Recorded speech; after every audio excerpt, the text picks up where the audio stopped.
So back to the basics of drawing what you see, drawing a naturalistic form.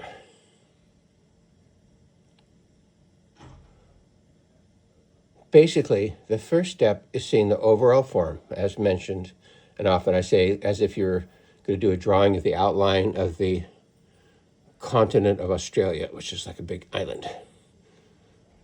In other words, the shape of a random island is not going to be like, it's not imitating something else like a human face or a duck or a cow that you see in the clouds.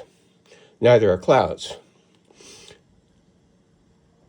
A cloud form, an island form, or you could say an amoeba, because amoebas take on different shapes.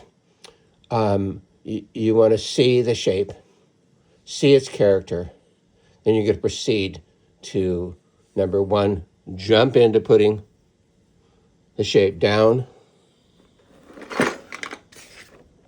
as you see it.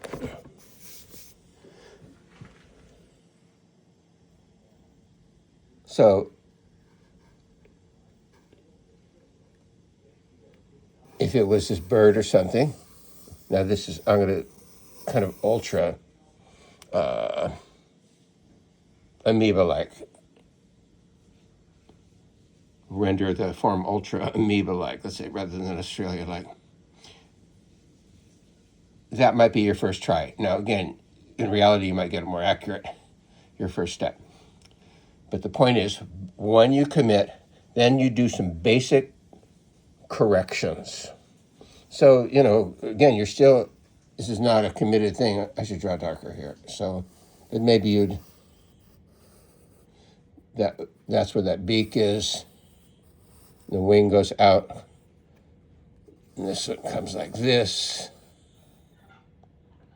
Where the other wing somewhere comes out, goes down. I'm going to do the legs separately. You could do the same if you wanted.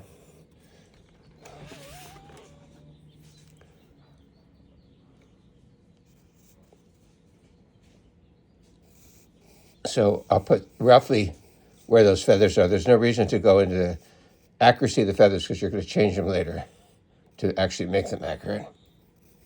Here's that final bottom tail. Feathers sticking out.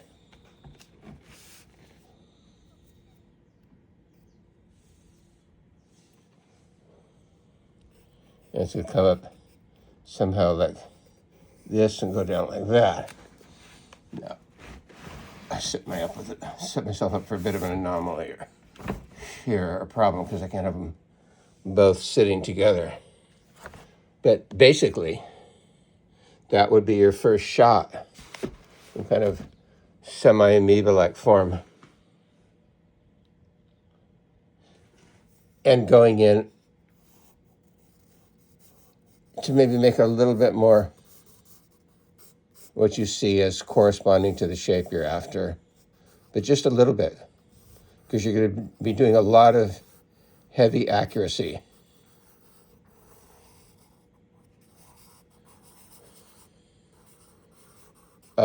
Checks and balances, to steal a term from the government of the United States that we once had.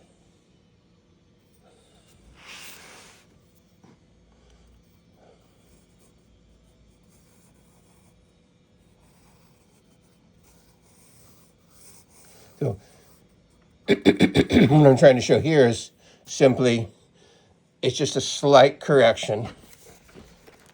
It's really part of the amoeba step, but with just the tiniest, just to make it look somewhat, recognizable. Now, I could have chosen to include the legs in the first shot. That's optional. In other words, let's say you're drawing a woman with a hat with a big peacock feather coming out of it or something. You might do the peacock feather later. You're going to have to do it with the same degree of realism. This is ridiculous because I can't even see my whole I'm using my drawing as the subject, as if it was a model sitting there.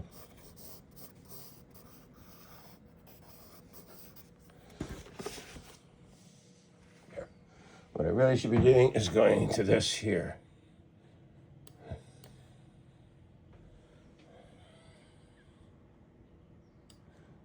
And ideally, you're going to have this, if you're working from your screen, you're going to ideally have it set up right next to your workspace. And I do have a little inexpensive, but it works, old iPad. Also, that's a perfect thing you can set up. Now, I'll take a slight digression and mention workspace. This shows how simple a drawing workspace can be if you choose to use an easel even. So an inexpensive wooden easel, which hopefully you have one around. And you have a big pad sitting on there. I have the drawing paper on a wooden drawing board. Drawing boards are really a pleasure. And then my little pencil sketch box next to it. That's all you need. And of course, you do not need the easel.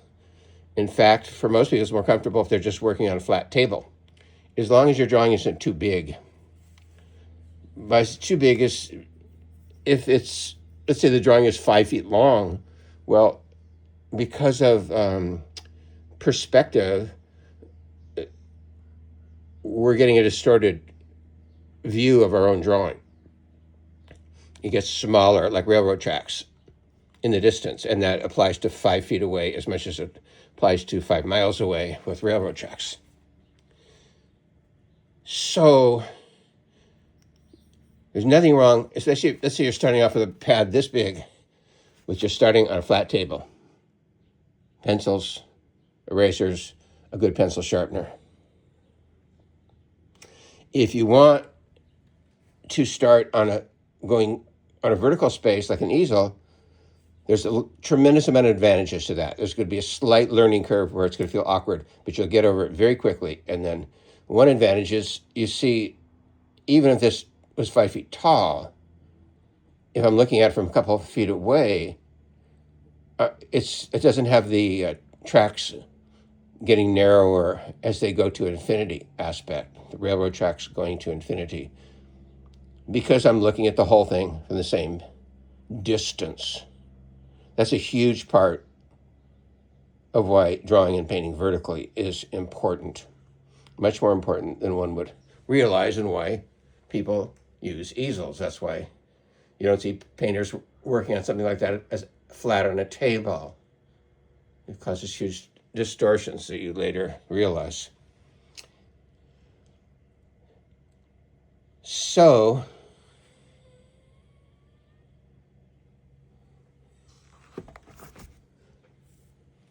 step one, amoeba shape. As part of the amoeba shape is slight correcting, like we just did. Then next to that, next step is going to be, we'll do some corrections like checking the width of it versus the height compared to the original.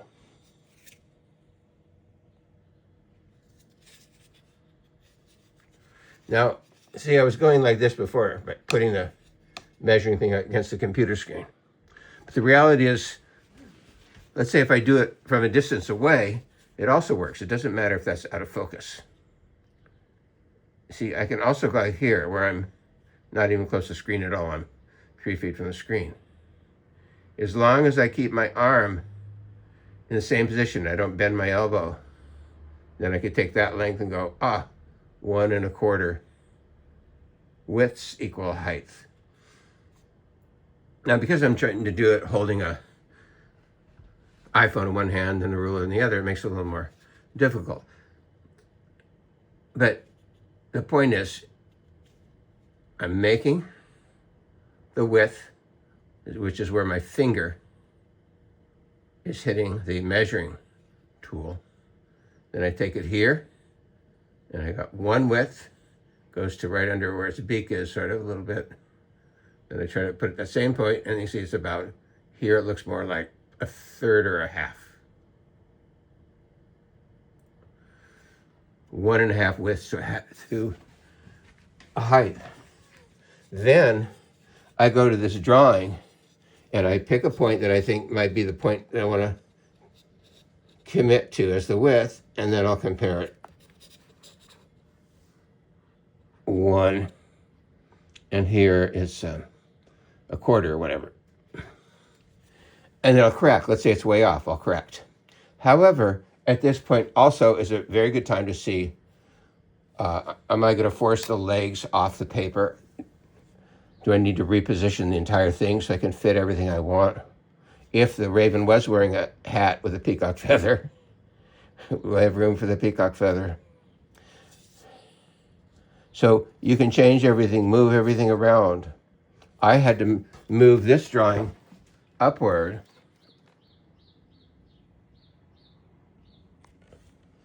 because I didn't leave enough room at first for the legs. And I actually waited a little too long for convenience. It would have been better to do that right away, because you put a lot of work into getting the form to where you want it, and then all of a sudden you're going to move the whole thing an inch up on the drawing paper. It's redundant, unnecessary work. Better to plan ahead. So the idea is your first form,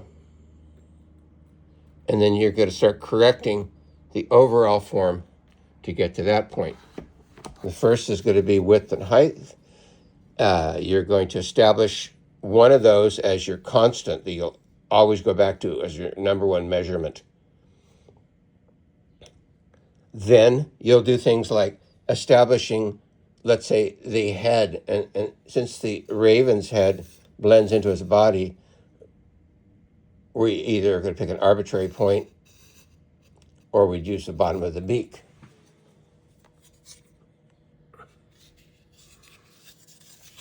So here I am. I'm not going to go up to the screen anymore, because this is how you do it out in the field, or how you do it when the model is sitting on, on a chair in front of you, 10 feet away from you.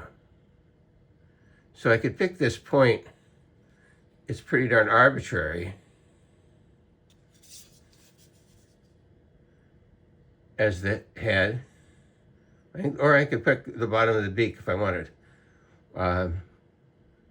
But traditionally, if it was a human head, I'd want to do the head. And then I would also be, at that point, I would start correcting, because my first thing, almost for sure, would be off.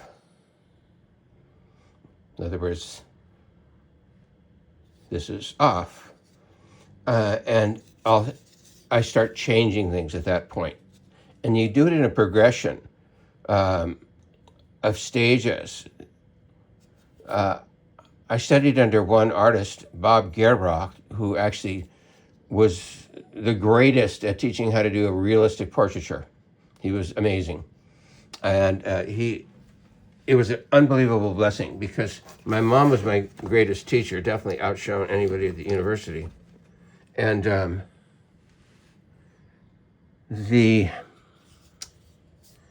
but in terms of steps of capturing something with realism, my mom was exceeded.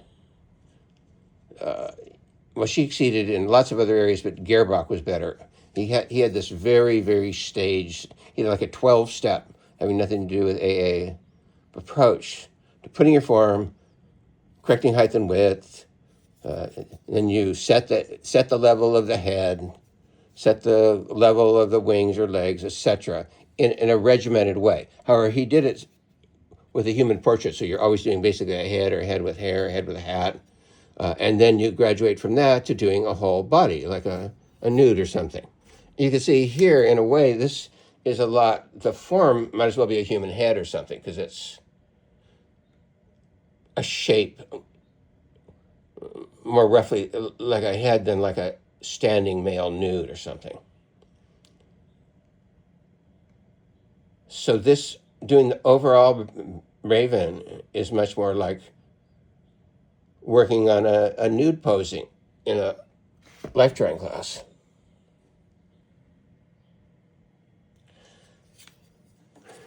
Gerbach would start off with portrait demos. Then explain that you could apply that to, a nude or a whole body, and he would have models come in. Here again this is this drawing I recently did of Alejandra Ocasio-Cortez.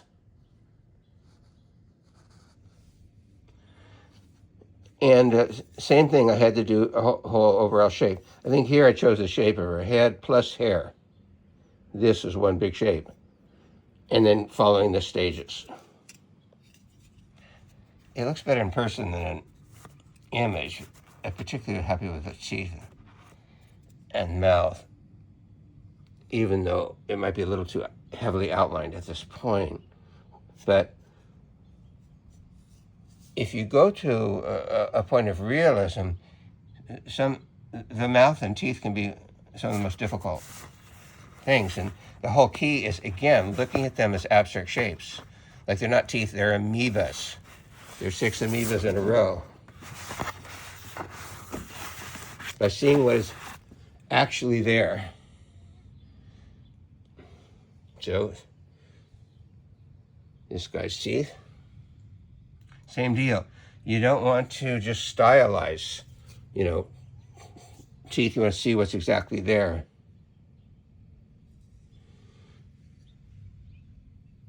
Or eye. You see what is there, not what you think is there. Nose.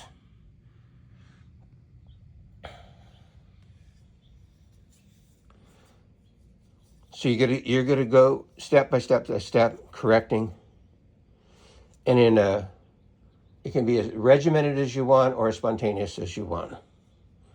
That's basically how you're going to do it. And I just wanted to do this as an overview for how to approach your drawing. So simple drawing setup. Again, it could be flat on the table, or if you have one of these easels, or if you have a table easel.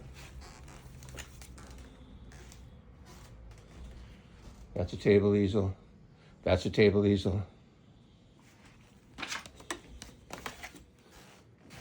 Sorry to see my messy house in the background. But on the whole, my house isn't that messy. Just my desk area is.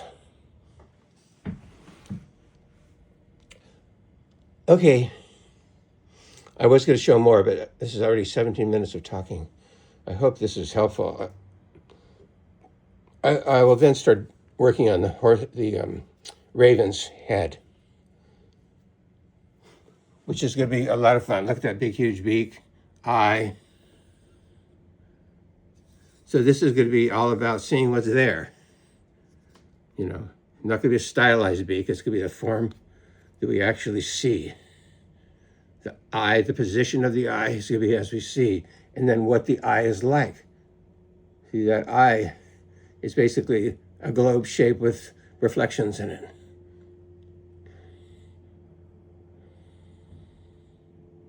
So that's going to be some big fun. And a raven, drawing this raven is more than likely going to be more forgiving than doing a realistic image of a human, because we can make more mistakes and still likely will capture the raven.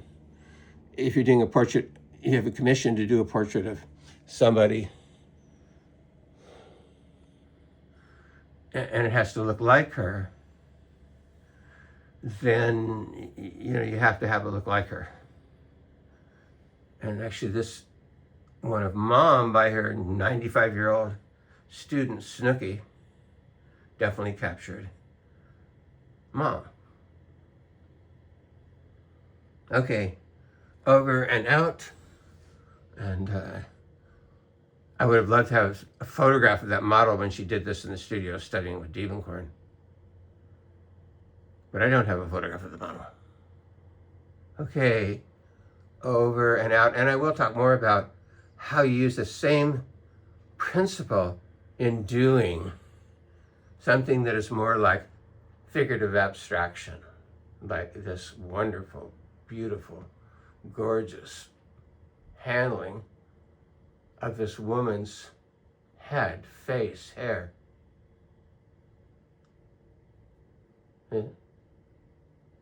So the same principles actually apply. You just do not carry it to such a, this kind of extreme. Naturalistic realism is a powerful tool to know, and you can use it in doing this. But if you think it's your only goal, or especially if you thought it was all artists' only goal, then what a boring world of art we would have. Okay, over and out.